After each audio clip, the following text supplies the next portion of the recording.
Chapter 17, Masturbation. High resolve and spiritual life destroyed. Secret vice is the destroyer of high resolve, earnest endeavor, and strength of will to form a good religious character.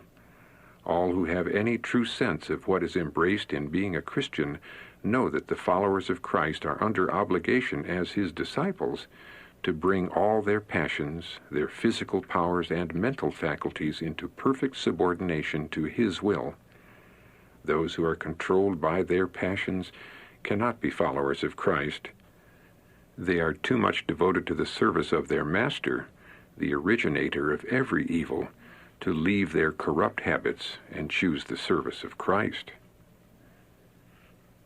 Vital energy is depleted. The practice of secret habits surely destroys the vital forces of the system. All unnecessary vital action will be followed by corresponding depression. Among the young, the vital capital, the brain, is so severely taxed at an early age that there is a deficiency and great exhaustion, which leaves the system exposed to disease of various kinds. Foundation laid for various diseases later in life. If the practice is continued from the ages of 15 and upward, nature will protest against the abuse she has suffered and continues to suffer, and will make them pay the penalty for the transgression of her laws, especially from the ages of 30 to 45, by numerous pains in the system and various diseases, such as affection of the liver and lungs, neuralgia, rheumatism, affection of the spine, diseased kidneys, and cancerous humors. Some of nature's fine machinery gives way, leaving a heavier task for the remaining to perform, which disorders nature's fine arrangement, and there is often a sudden breaking down of the constitution, and death is the result. The results of self-abuse. Females possess less vital force than the other sex, and are deprived very much of the bracing, invigorating air by their indoor life. The results of self-abuse in them is seen in various diseases such as catarrh, dropsy, headache, loss of memory and sight, great weakness in the back and loins, affections of the spine. The head often decays inwardly. Cancerous humor, which would lie dormant in the system their lifetime, is inflamed and commences its eating, destructive work. The mind is often utterly ruined, and insanity takes place. Footnote: see Appendix A. Appendix A, Masturbation and Insanity. In his scholarly study on masturbatory insanity, The History of an Idea, Journal of Mental Science, Volume 108, Issue 1, January 1962, E. H. Hare refers to a study of 500 patients admitted consecutively to the Iowa State Psychopathic Hospital. He states that the authors of the study, Malamud, W., and Palmer, G., the role played by masturbation in the causation of mental disturbances, Journal of Nervous and Mental Disorders, Volume 76, Issue 220, 1932, found that in 22 cases masturbation was, quote, apparently the most important cause of disorder. He then continues, quote, the authors concluded that it was the mental conflict engendered by masturbation rather than the habit itself which led to the illness, and they believed this conclusion to be supported by the efficacy of psychotherapy directed towards readjusting the patient's ideas about masturbation. Yet the fact that 15 of the 22 patients suffered from depression must raise doubts about the validity even of this temperate conclusion, for the depressed patient is not only prone to blame himself for neglect of what he believes to be the rules of health, but also tends to recover from his illness whether treated by psychotherapy or not. Close quote, page 22. Thus, Hare questions the conclusions of Malamud and Palmer, but says, significantly, that their study is, quote, one of the very few attempts indeed, as far as my reading goes, the only real attempt at a scientific study of the masturbatory hypothesis, the hypothesis that masturbation can cause insanity. Close quote. After acknowledging that, quote, there is no way of disproving the masturbatory hypothesis, close quote, Hare offers his final conclusion. Quote, all we can say from the evidence is that the association between masturbation and mental disorder is weak and inconstant, and that, therefore, if masturbation is a causal factor, it is probably not a very important one. Close quote. The same book, page 19. So, although this authority minimizes the possibility that masturbation and insanity might be linked, he does not dismiss it altogether. Even more significantly, he has discovered that there has been only one real attempt to test the hypothesis scientifically.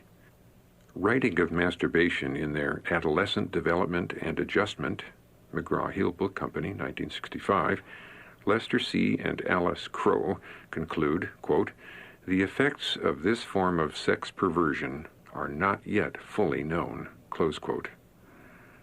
Dr. David Horobin, an M.D. and Ph.D. from Oxford University, states, quote, the amount of zinc in semen is such that one ejaculation may get rid of all the zinc that can be absorbed from the intestines in one day.